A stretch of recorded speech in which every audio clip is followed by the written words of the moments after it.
Welcome to Fables Adventures, your podcast of daily stories. Today's story is called The Weight of Truth. It's a devastating political thriller about someone who protects people by understanding systems well enough to navigate them, and the terrible moment when navigation means asking someone you care about to walk into machinery that will break them, just differently than it would have otherwise. Hit like and comment on what you're enjoying about our stories here.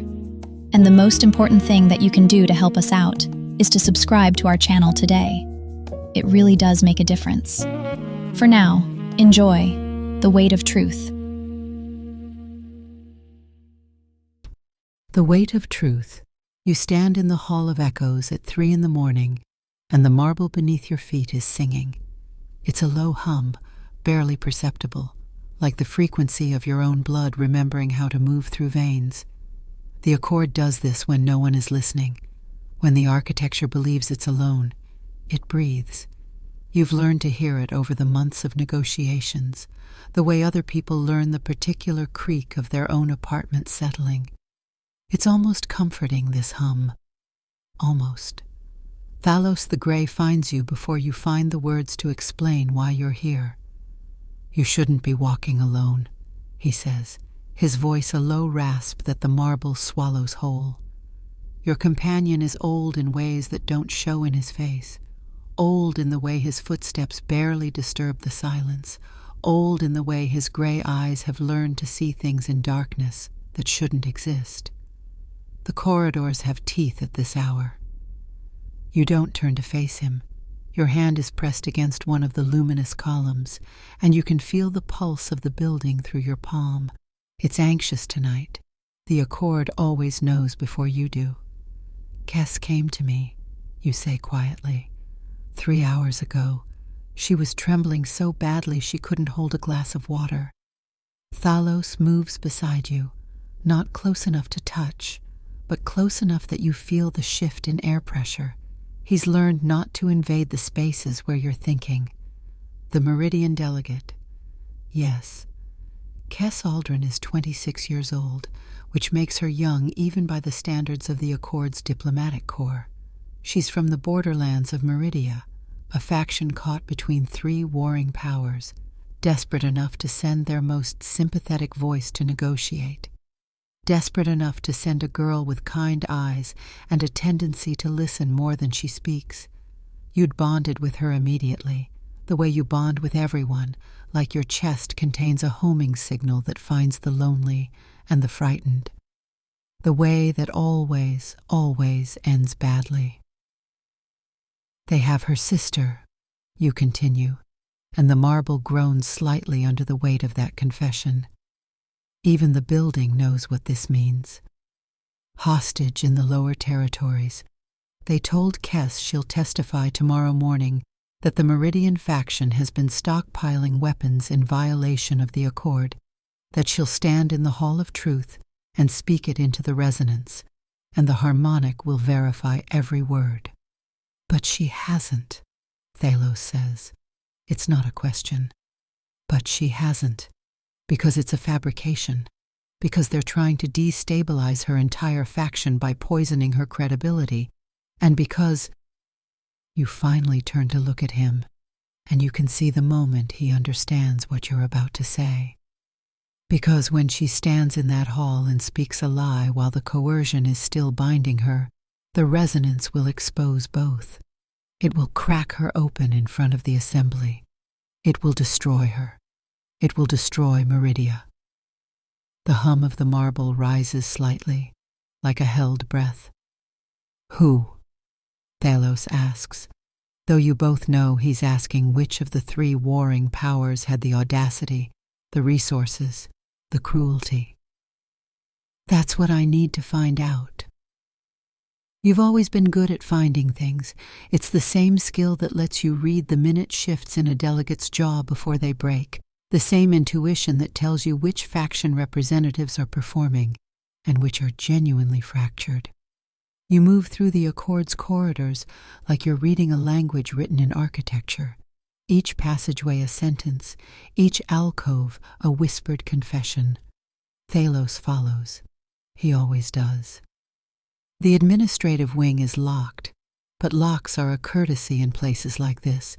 They exist to discourage casual trespassers, not serious ones. Your hands remember how to work with old mechanisms, muscle memory from a life before the Accord, before you learned that the world needed people who could move between impossible things. Your fingers are steady as you work, but they feel numb. That's the coldness setting in, the distance between knowing something is wrong and accepting that you're about to act on it. The ledgers are beautiful in their brutality. Clean columns, precise handwriting, everything logged and authorized and stamped with seals that mean nothing and everything. There, a transfer authorization, funds routed to a private security firm with offices in the lower territories, signed by Castellan Vex. You know Vex. You've negotiated across from him twice. He represents the Thornhaven Coalition, the largest and most methodically ruthless of the three powers. He has the kind of face that gives nothing away. Pale, sharp, constructed from angles rather than curves. You'd read him as careful, intelligent, someone who wouldn't make mistakes. But he did. The signature, Thalos murmurs from behind your shoulder. Look at the pressure. And you see it, the way the pen dug deeper into the paper on certain letters. The kind of pressure that happens when someone is angry, when someone is overriding their own careful nature because someone, made them furious enough to leave marks. You close the ledger carefully. Your hands have begun to shake. It takes you until dawn to piece together the rest of it, and by the time the sun rises over the Accord's eastern walls, you understand the shape of the trap with crystalline clarity. Vex didn't orchestrate this alone. There's a second signature on the authorization, buried deeper in the files, in a communication log that's supposed to be archived. It belongs to Assemblyman Corse, the nominal mediator for the entire negotiation. The man who's supposed to be neutral, the man who's been in Senna's confidence about the timeline and strategy of the Meridian faction. Corse needed to discredit Meridia, not to gain territory or resources, but because Meridia's delegate, because Kess had discovered something. You find the preliminary report in Corse's personal correspondence, still in draft form. An audit trail leading back to Thornhaven's illegal weapons manufacturing, buried under layers of bureaucratic misdirection. Kess had found it. Innocent, thorough Kess, who reads every document placed before her. She was going to expose him, so he made a choice. Coerce her into lying, destroy her credibility when the Accord's own resonance revealed the coercion. And in the chaos, the audit trail gets lost. The attention shifts. Meridia collapses. Kess becomes unreliable, broken, useless. It's elegant in its cruelty. It's the kind of move you've seen before, the kind that makes you understand why the Accord exists and why it fails simultaneously. Your hands are very cold now. We can't expose him directly, Thalos says quietly. You're both back in your quarters, and the morning light is merciless through the windows. Not without implicating Kess further. Corse has too much institutional protection. They'll say you falsified the documents. They'll say you're protecting your friend. I am protecting my friend, you say. Your voice sounds hollow, clinical, like you're listening to it from very far away. Then we need another way.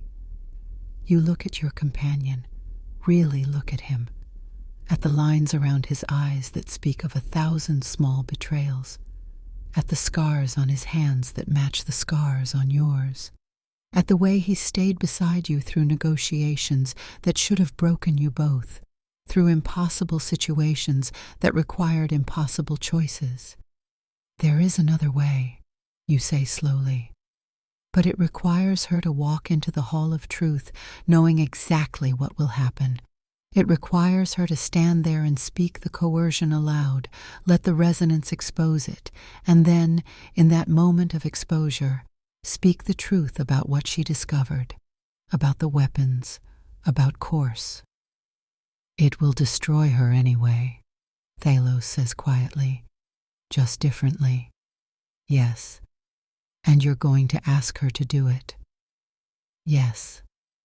The silence that follows is the kind that only exists in places built for silence, the kind that settles on your shoulders like snow, like the weight of every choice you've ever made, every person you've tried to save by throwing yourself in front of the machinery. Kess is waiting for you in the Gardens of Reflection, which is where you somehow knew she'd be. She's sitting on the edge of a fountain, trailing her fingers through water so cold it's almost metal. Her face is the color of old marble. You sit beside her without asking permission. Your shoulder almost touches hers. They told me to wear gray, she says to the water, so the resonance wouldn't favor me, so I'd look complicit. I know. My sister is alive, you interrupt gently, and she will stay alive. I can make sure of that, but only if you trust me. She finally looks at you, and her eyes are the eyes of someone who's learned exactly how thin the line is between protection and destruction. How? You tell her every detail, every consequence, the way her testimony will expose not just the coercion, but the audit trail beneath it, because the resonance can't help but vibrate with truth once it's been unleashed. The way it will make her a target, the way she'll never be a diplomat again, not in any meaningful sense, but the way her faction will survive, the way her sister will come home, the way the accord, broken and imperfect as it is, will hold. Her hand finds yours in the cold water. It's trembling, but it's also steady. It's the hand of someone who understands exactly what she's about to lose and chooses it anyway. I'll do it, she whispers. The Hall of Truth fills with delegates at noon, and you stand in the observer's gallery with Thalos, your hands gripping the railing so tightly that your knuckles have gone white.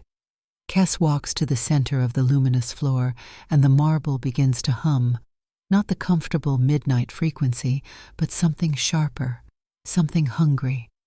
Assemblyman Course sits in the judgment seat, and his face is the careful blank of a man who believes his insurance is impeccable. I am Kess Aldrin of Meridia, she says, and her voice is very small in the vastness of the hall. I am here to testify under the resonance. The humming intensifies.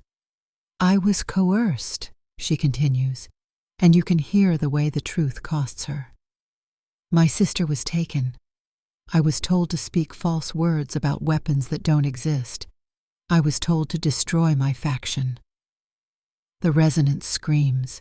It's a physical thing now, a pressure in your chest, and you watch Course's face drain of color because he knows what's coming next.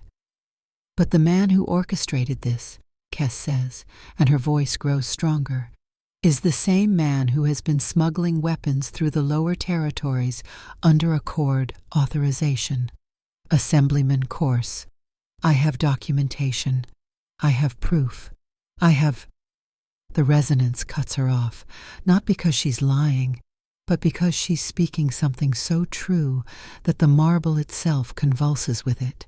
Alarms begin to sound, guards move, chaos unfolds like a flower blooming in fast forward. You don't watch Course's arrest. You watch Kess stumble off the resonance floor, her face hollow, her hand reaching out as if for something to hold on to.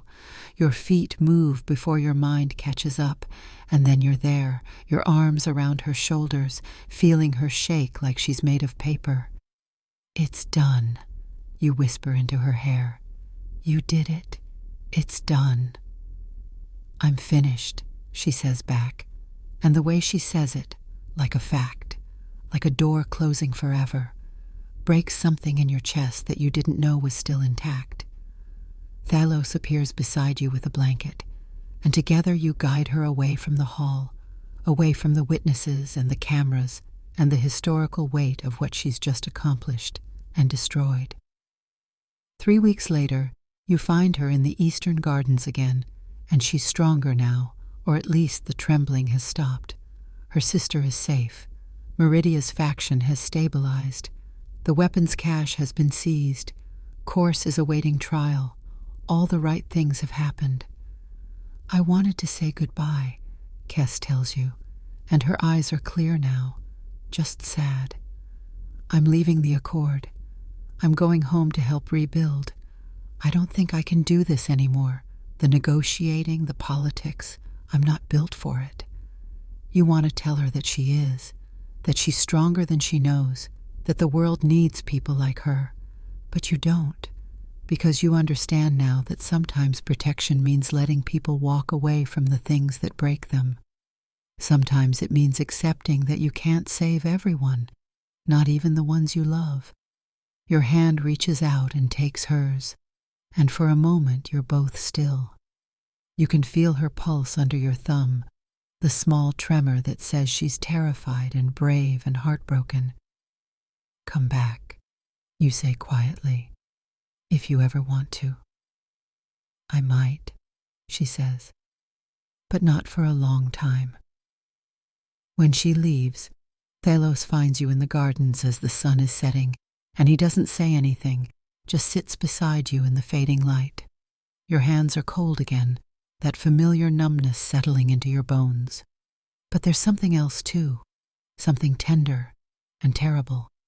The knowledge that you made the right choice, the knowledge that it cost something irreplaceable. The marble hums softly in the darkness, and for once, you let it sing alone. Thanks for listening to our story today.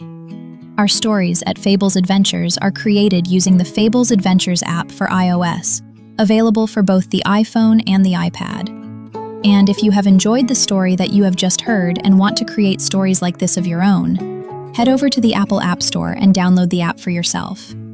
There is a link in the description. You can also read the full text of the story that you have just heard at the link in the description of this story as well. Hit like, subscribe to our channel, and please leave us a comment about what you enjoyed about today's story. It really helps. We're trying to do something here at Fables Adventures to support people living with ALS or motor neuron disease, simply by creating content like this for you all to enjoy. Thanks for stopping by, and we'll see you tomorrow.